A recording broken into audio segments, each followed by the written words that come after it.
Sa Palawan. Buti na lamang po sa runway pa lang at hindi sa ere.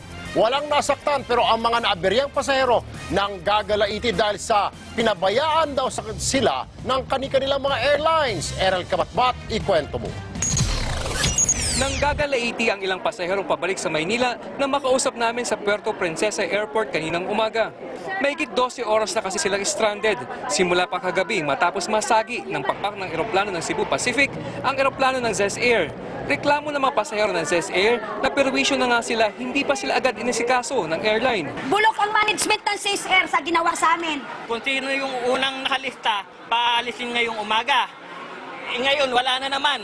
Asan yung palabra di honor ng Zes Air? Wala. Hindi muna nagkomento ang Zes Air dahil nag-iimbestiga pa raw sila. Mag-aalas 12 ng tanghali kanina, nakasakay ang mga apektadong pasahero nila. Pero ang ilan, nadala na raw.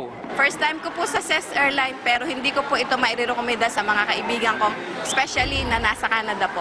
Ayon sa Civil Aviation Authority, papalipad na ang eroplano ng Cebu Pacific nang masagi nito sa runway ang nakahintong eroplano ng Zes Air na nagbababa naman ng mga pasahero. Ang pagkakasabi ng kapitan ng Cebu Pacific,